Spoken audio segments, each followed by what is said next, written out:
Dalam Bapa dan Putra dan Roh Kudus, amin. Allah Tritunggal Maha Kudus, puji syukur kami aturkan kepadamu, bahwa kami harus bekerja bukan hanya yang di luar batin, tapi di dalam batin kami. Sikap-sikap yang positif, sikap-sikap yang konstruktif, untuk mengolah, untuk belajar terus, memperbaiki diri. Bantu kami ya Bapa untuk memiliki sikap batin yang baik ini. Terpujilah namamu kini dan sepanjang masa. Amin. Para saudara, hari ini saya sebetulnya justru sangat bahagia. Bahagia karena apa? Perdamaian di Timur Tengah sudah dimulai. Kemarin tanggal 13 Oktober 2025 sebagai peringatan penampakan Bunda Maria yang terakhir kepada ketiga anak Lucia, Jacinta, dan Francisco di Fatima. Di hari Bunda Maria Ratu Perdamaian inilah terjadi perdamaian antara Israel dan negara-negara Arab dan negara-negara di sekitar, terutama dengan Palestina, dengan Hamas. Saya sungguh bergembira, saya sungguh bersyukur, saya sungguh bersuka cita bahwa Presiden Trump sungguh-sungguh berusaha dengan timnya, dengan orang-orang dekatnya untuk mencari perdamaian, berjuang untuk perdamaian. Dan itu persis seperti yang diminta Tuhan sebagai alat-alat perdamaian di seluruh dunia, di seluruh negara dan bangsa dan negara dimanapun juga orang harus mencari perdamaian.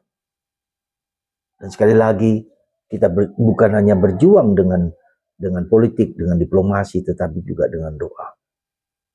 Kalau kita berdoa, kalau kita merayakan Ekaristi, kalau kita berdoa, berdoa untuk perdamaian, ya, maka Tuhan bekerja juga dengan cara yang tak dapat kita bayangkan.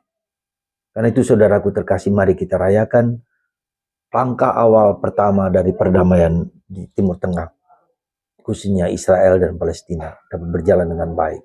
Karena masih banyak perjalanan, masih banyak tugas-tugas lain yang tidak kalah pentingnya, membangun Palestina, ya, kemudian melepaskan senjata-senjata bagi Hamas, dan banyak 20 syarat-syarat lain yang masih harus dijalankan. Tapi kita percaya bahwa perdamaian akan berjalan. Presiden Trump seorang yang menurut saya orang yang hebat, yang luar biasa. Ya. Dan semoga kita terus berdoa untuk perdamaian, tidak hanya di Timur Tengah, tapi juga di Ukraina, di Rusia. Ya. Presiden Trump juga sudah mengutus orang-orangnya supaya mengalami perdamaian di negara-negara tersebut. Ya. Dan sungguh menurut saya Trump adalah tangan Tuhan yang sesuai dengan nubuat kitab suci Perjanjian Lama. Semoga kita terus berdoa untuk perdamaian. Dimulai dengan adanya dengan Abraham Accord, perjanjian Abraham, di mana pada waktu itu Paus juga ikut terlibat di dalamnya. Dan semua keturunan Abraham, entah Kristen, Katolik, dan kemudian Islam, bersama-sama mewujudkan perdamaian itu.